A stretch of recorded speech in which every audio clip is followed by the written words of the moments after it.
All right, drummers, I hope you have been rethinking your warm-ups over the last few months.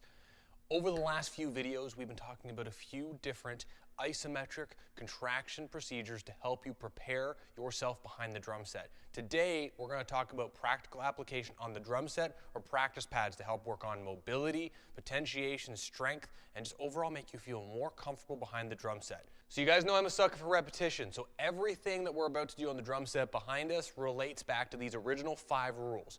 From this series, we've talked about making sure you stay within your active range of motion. That's the motion you control. Make sure you avoid fatigue. Make sure you avoid pain.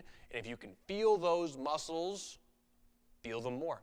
And those are the 5. Now, when we get to the practical application on the drum set, these rules still semi-apply, except we're not going to worry about feeling the muscles and feeling them more on this one as much. We're going to focus a little bit more on avoiding pain, avoiding fatigue, but again, also staying within your active range of motion. Again, make sure your drum set ergonomics are ideal for you. This idea of post-activation potentiation is pretty darn cool in my opinion. The greater level that you contract your muscles without fatiguing them or causing pain, the faster they respond. So when I'm practicing on a practice pad, or at least you are, to help you warm up, or you're practicing on the drum set, there are a few things that I think are important. Really quick. Number 1. You want to practice working on your dynamics and subdivisional control. Now, I really think it's a great idea to have a left foot keeping quarters the whole time. But if we're just starting to warm up our hands, what we're going to do is we're going to go through 8th notes, triplets, 16th notes, and then we're going to go to 16th note triplets to try to help work on that subdivisional control. But the dynamics is really important. Now, in music, having control over your dynamics, super important. The more dynamical control you have, frankly, the more versatile you're going to be on this drum set. But that's not why I'm talking about it. I'm talking about dynamics as it relates to how your body reacts to that information. On the drum set, since it's such a physical instrument, your dynamics are going to be a byproduct of how well your muscles contract and produce force. The harder you can hit the drum set, the more tone you're going to get and the more volume you're going to get, and the more control you have over your muscles and the more precise you are, the softer you're going to hit that drum. So dynamic control is a great way to work on creating this potentiation effect. So what I'm trying to do in some of these videos is I'm trying to make sure that we work on this broad spectrum of going lighter to heavier before we switch subdivisions. Now, let's have a look at this example. This is a really simple example. All I'm doing here is I'm going to orchestrate double strokes around the drum set, staying within those subdivisions I described. I'm at 135 BPM, making sure I'm staying in time as best as I possibly can, especially working on these dynamics. But there's another thing that I'm trying to consider here. I'm also trying to consider mobility. I want to make sure that I'm practicing moving around the drums. Now, for this example, and for your warm-up, provided you can in your environment, I always suggest trying to play the toms. The toms are low reacting, low bounce instruments. Therefore, you're going to have to work harder. So if you can work really hard on a floor tom and you go up to a ride cymbal, that ride cymbal is going to be so much easier to play double strokes than playing it on a floor tom. Let's check it out.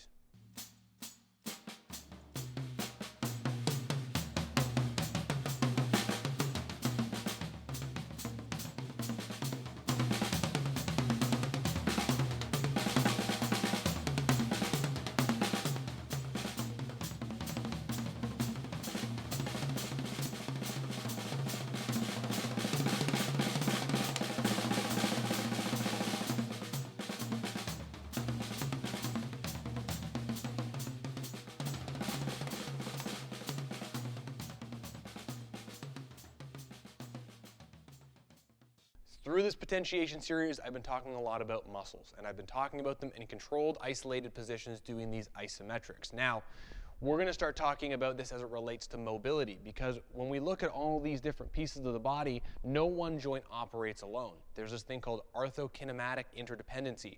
Massive word, but it basically starts to describe and gives you an idea as to when I move my hand in, all the joints below it have to move subsequently to help move. And if you don't do that, if you don't have all your joints operating together, a motion like this is really hard to do. Look how many joints are involved. I've got shoulder, I've got elbow, I've got radial ulnar, I've got hand. It's crazy. So we're going to take these single strokes and we're going to stay at 135 BPM and we're going to change subdivisions and we're going to move around the drum set. Check it out.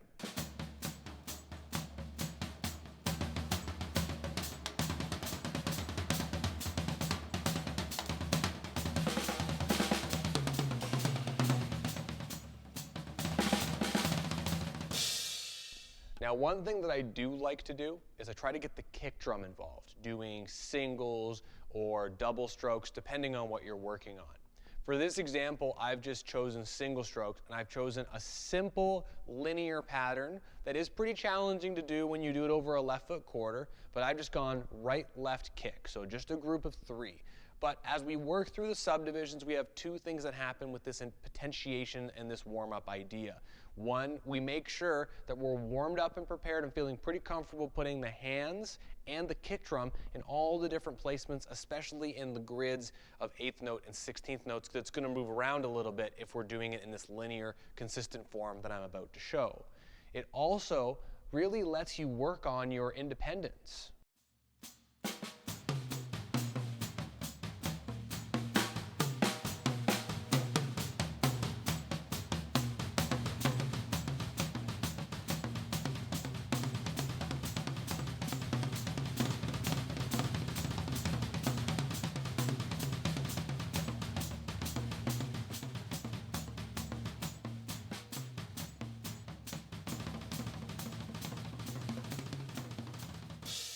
So please keep in mind that you don't necessarily have to do these exact exercises that I've outlined here. It's really about the concept of potentiating your body, stimulating your body, and helping you warm up. Pick the patterns you like, pick the strategies you like, but just understand the concepts that we're really talking about your muscles. And the better that your muscles perform, the better you're going to perform. You're allowed to like some of this warm-up, and if you don't like some things, that's fine. It's all about your muscles. It's all about your muscles.